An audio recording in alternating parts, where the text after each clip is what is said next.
हर हर महादेव सभी भक्तों को सभी का वेलकम है मेरे चैनल दीपिका ट्रैक में।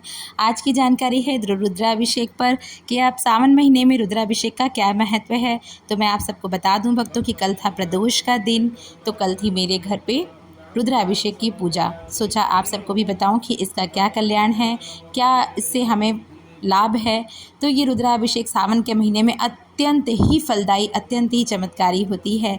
तो सभी भक्तों से अनुरोध है कि इस पूरे सावन के महीने में एक दिन तो अवश्य ही अपने घर पर या मंदिर पर या किसी भी देवालय पर ज़रूर से ही आप इस पूजा को करें, क्योंकि सावन में रुद्राभिषेक करने से महादेव भोलेनाथ अत्यंत प्रसन्न होते हैं। और अगर सावन में भी प्रदोष का दिन हो तो अत्यंत ही उत्तम, अत्यंत ही चमत्कारी दिन होता है।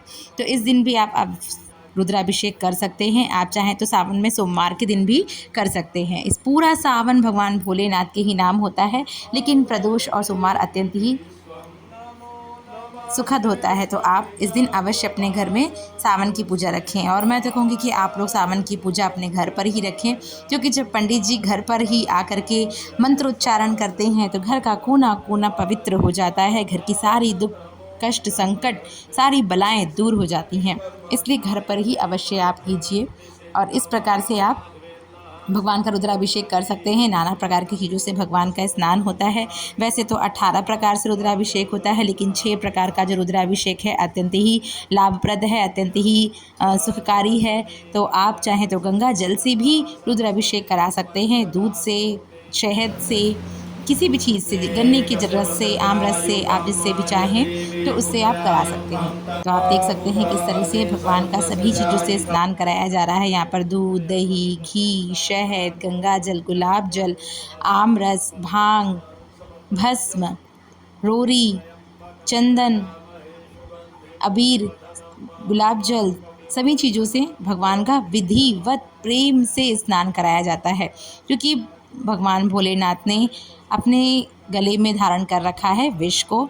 तो वो विष की गर्मी उनके सर पर हमेशा रहती है, इसीलिए उनका इतना रुद्राभिषेक किया जाता है कि उन्होंने पूरी धरती को बचा रखा है इस विष से। तो हमें उन भगवान की थोड़ी सी ठंडक के लिए प्रयास करनी चाहिए। तो उन्हीं के लिए हम रुद्राभिषेक करते हैं, जिससे हमारे घर परिवार का कल्याण होता है।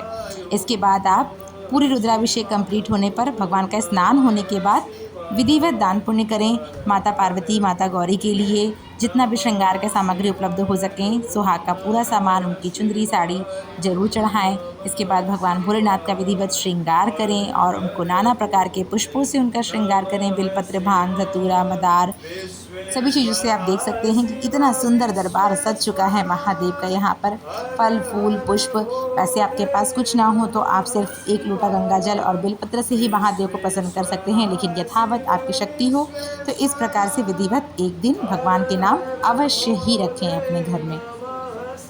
आपके घर में अगर नर्मदेश्वर हैं, नर्मदेश्वर भगवान जो कि आप नर्मदा से ले आए होते हैं, तो आप उनकी पूजा कर सकते हैं, उन पर रुद्राभिषेक करा सकते हैं। अगर नहीं है तो आप पार्थिव शिवलिंग का रुद्राभिषेक करा सकते हैं। इस दिन आप रुद्राभिषेक करने के लिए पार्थिव शिवलिंग बना लीजिए मिट्टी के भगवान, और उनका भी रुद्राभिषेक करा सकते हैं। ये भी अत्यंत ही लाभप्रद होती है, अत्यंत ही फलदायी होती है। भगवान इससे भी बहुत प्रसन्न होते हैं।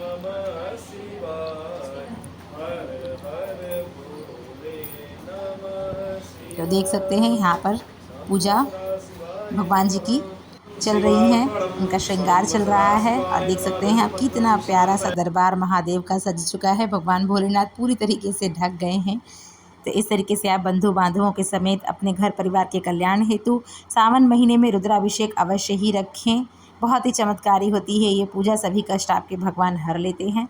तो प्रेम से उनका श्रृंगार, पूजन, अभिषेक करने के बाद उनकी आराधना की जाती है। सभी लोग सच्चे मन से उनकी स्तुति करेंगे। आइए आप सब भी सुनिए। नमामि समीशान निर्वाण रूपं विभं व्यापकं ब्रह्म वेद स्वरूपं निजं निर्गुणं निर्विकल्पं निरीहं चिदाकाशमाकाशवासं भजेऽहं निराकारमोकारमूलं तुरीयं विराज्ञानगोपीतमीशं। इसके बाद कीजिए प्रेम से आरती।